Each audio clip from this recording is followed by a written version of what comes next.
President Obama may be on vacation, but as Wyatt just said, the campaign continues. And for that, let's turn to Margaret Hoover and John Avlon.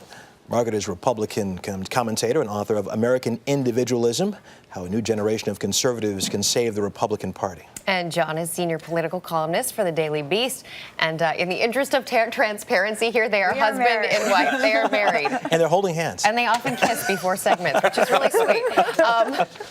But on to the actual topic du jour. John, I want to start with you. In terms of Rick Perry, he really came out swinging this week, not only against the president, but against our Fed chair. Yeah, he did. And I don't know that that's the best launch strategy for Rick Perry. Here's the catch-22. These sort of irresponsible statements can play really well with the base, but they're kryptonite to the general electorate. And so it raises real questions about his discipline as a candidate and his ability to convert support from the evangelical Tea Party base that Rick Perry has to being a serious nominee potential.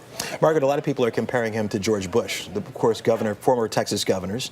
Is he going to have a tough time attracting independents and conservative Democrats as we go on? Not just because he's a Texan or just because of the Bush affiliation, but Rick Perry certainly embodies that Texas swagger that I'm not so sure Americans are ready to see back in the Oval Office. And the thing about Rick Perry as well, these colorful statements work fine in the primary, but that is exactly who the White House wants to run against. Because the more gaffes, the more colorful language that can take away from the story of President Obama's failing economy, the better off the White House does. Yeah, I mean, George Bush looks like Abraham Lincoln compared to this whole crowd right now. I'll just say that. This is one of the issues, though, John. I mean, you mobilize your base, the GOP base right now, and then for the general election, you have to take this serious left turn in order to get some of those independents, and that's going to be a major issue for some of the front runners in this campaign right now. That is a fundamental problem with the Republican Party that has moved from center-right to far-right increasingly. And look, independent voters are 40% of the electorate, the largest and fastest-growing segment. So this isn't just some, demographic group you got to appeal to. This is the heartland, folks. Yeah, exactly right. And so this is the problem. The more parties become polarized, the more they become, and the primary process forces candidates to pander to the outer reaches of their party's politics, then you have a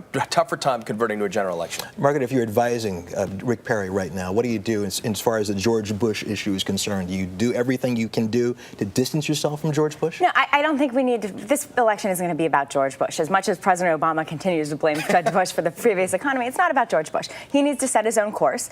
But I just think the Texas swagger is not going to play in the general election.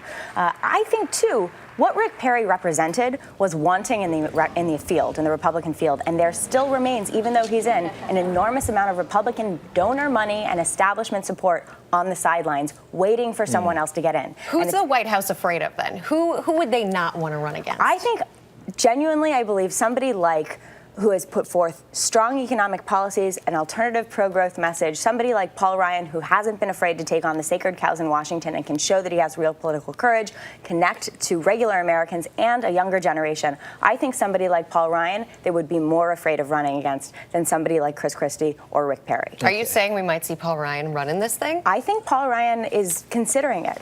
Very interesting. Who do they want to say? Who do they want to say? Very quickly. I think they'd love to run it against. Look, a Perry Bachman ticket would be a dream team in terms of the White House's perspective. The far right would get what they wanted, ideological purity, and the White House would get what they want, which is a team that would have a real hard time converting to centrist and independent support. Okay, John Avlon and Margaret Hoover, as always, thanks a lot. Thank you. You're going to be holding hands again. Oh, fun. Nice work.